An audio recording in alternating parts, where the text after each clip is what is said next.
Hey everyone, it's Kelly. I am back today with a new process video for the Cut Shop, and for today's layout I'm going to be using the fall foliage cut file and the Leave It to Me cut file, and I am going to start with the Cricut Design Space tutorial.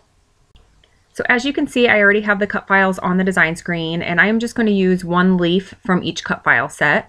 So I'm going to take a moment just to slice out the leaves that I'm wanting to use. I'm going to use that large leaf with the heart in the center from the fall foliage cut file, and then one of the more intricate leaves from the Leave It to Me cut file. And to separate those images from the cut file set, all you need to do is insert a shape, position it over the part of the cut file that you're wanting to use, select the shape and the cut file by holding down the Shift key and clicking on both of those icons on the screen, and then go down to the bottom right hand side and hit slice. Now, when I was slicing apart the fall foliage cut file, I couldn't get the shape positioned exactly over that leaf, so I just went down to the contour feature to hide those other images that I picked up when I was slicing the cut file apart.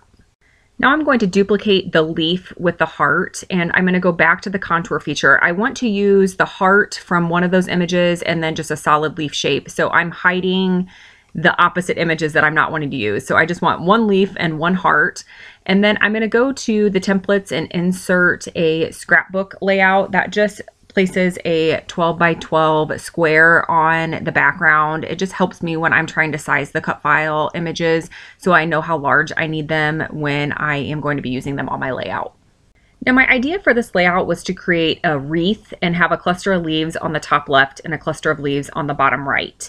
But I want to hand stitch the circle part, the wreath part, on the background. So I've inserted a circle, and then I went over to the layers panel on the right hand side and changed the circle to write or draw instead of cut. So that way it will just draw a circle on my background.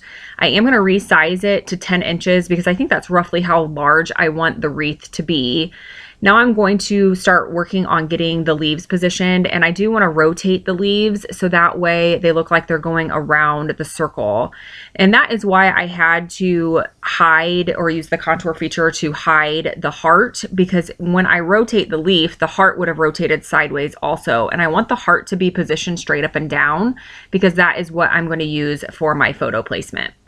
To create symmetry in the layout, I'm going to use the same images on the top left and the bottom right. So I'm just duplicating those images, and then I'm going to flip them and rotate them to make the leaves look like they're going around in a circle. My photo that I'm going to be using is roughly 2 inches. So I'm going to resize the heart because I want the photo to fit behind the heart. So I am just positioning that heart on top of that top left leaf. And then I am using the slice feature to slice the heart through the leaf. So that way I will be able to back the cut file with my photo. And earlier in the video, you did see me change that heart to that red color. And the only reason that I did that was because it was easier for me to see when I was layering it on top of that leaf exactly where it was going to be positioned before I sliced it. So that isn't a necessary step. It's just something that I do because it makes it easier for me to see where I'm positioning things. So now comes the point where I'm just positioning everything on the design screen to make sure that I have everything sized the way that I like. I am going to change the color of this more intricate leaf from the Leave It to Me cut file again, just so it's easier for me to see how large I need it to be and what it'll look like once it's on the layout. So as I was looking at the wreath portion of the cut file, I decided that I wanted the wreath to be a little bit more prominent. So I am going to duplicate that drawn circle 2 more times and add that to the background. So I'm going to resize this first circle to 9.5 inches, and then I'll duplicate it again and resize it to 10.5 inches. Now it's fairly easy to get this lined up with each other because there is a little plus sign in the center of the circle. And as long as you're centering it on that 12 by 12 background by lining up that plus sign in the same spot each time, you will get these lined up perfectly. So you won't have too big of a space on one side and too small of a space on the other. They will be perfectly symmetrical. Now, to keep them all together, you will need to make sure that you attach them before sending them to the cutting mat. So that is what I'm doing now. I'm moving all of these leaf images over, and I am going to draw a square around all 3 of those circles, and then using the attach feature in the layers panel on the bottom right, I'm just going to click that, and that will keep it as one image. So when I send it to the cutting mat, which you'll see here in just a moment, you'll see that they're all going to draw on the same mat. And then you just need to line it up on the mat. It will automatically automatically positioned to the top left corner, so you just need to reposition it by dragging it and then hit the Make It button. So here I'm just showing you the photos that I printed. These were all taken the same day, but they all have different filters on them, and I wasn't sure which photo would work best for the color scheme that I have going on. So I just put them all into a collage. So they printed in 2x2 squares, and printed them all and was just going to hold them up against the papers to see which one would work best. And I was going to use that bottom right hand one that I was pointing to because I thought it matched the Pink Fresh Studio Indigo Hills 2 collection really, really well. So the camera that I use has a creative mode on it, and it takes a burst of 5 photos and it automatically puts filters on those photos. And each of those photos that you saw on that 4x6 were actually filters that my camera placed on the photos. I typically edit all of my pictures in PicMonkey and add filters there, but in this instance, I just printed the photos straight from my camera. Now for the layout, I did want to add some mixed media underneath those leaves before I added the hand stitching. So I'm using a few different colors. A couple of the colors are paints from Shimmers. The coral color is Grapefruit, I believe is what it's called.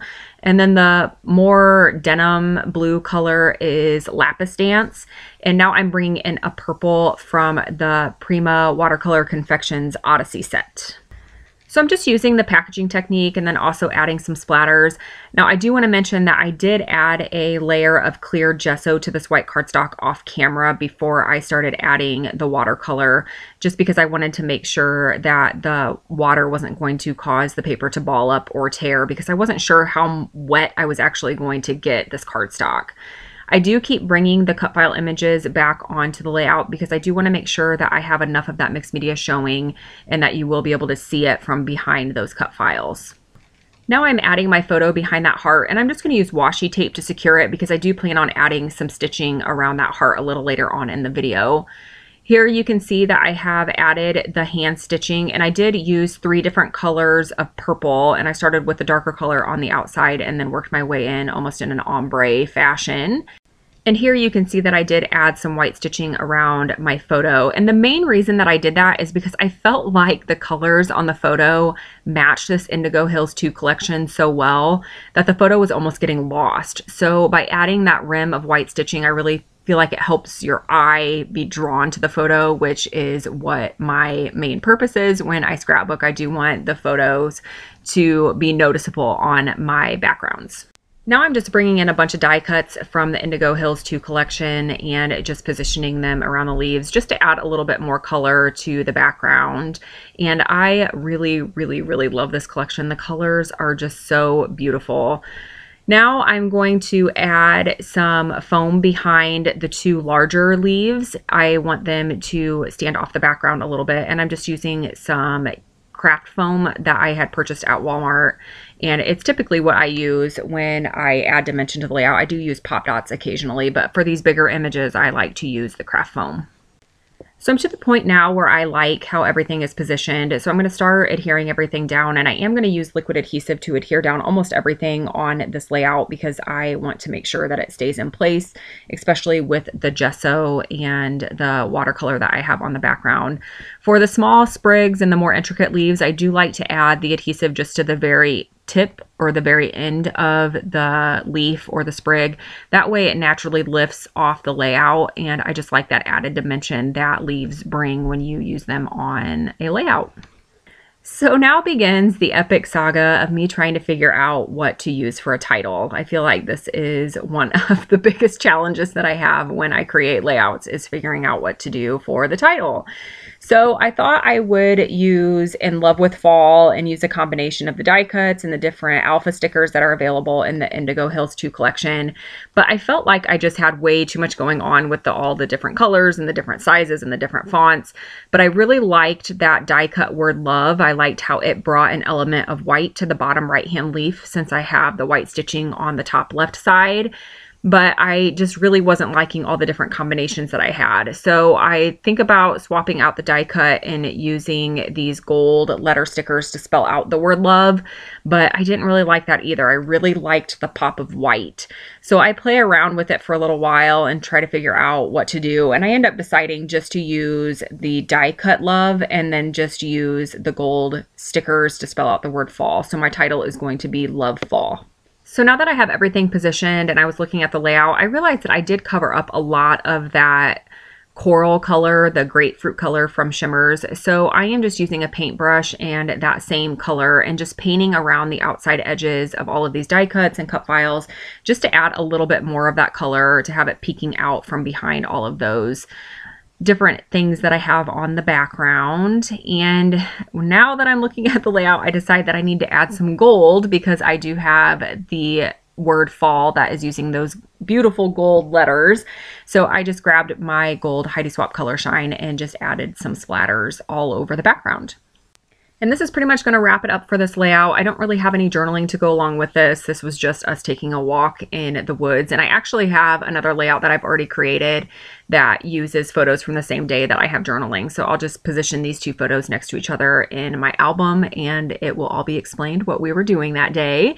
So I'm just going to hold it up to the camera so you can see it a little bit more in detail. And now I'm going to bring up the still shots. As I mentioned in my last video, I am playing catch up and getting videos voice-overed. So I'm hoping that I will have a new video a week until I'm caught up, and then I'll go back to the every other week cycle that I had going on for my Cut Shoppe Design Team duties. So here are all of those still shots. Please remember to head to the Cut Shoppe Etsy store to check out all of the cut files and digital collections, and I will be back again soon.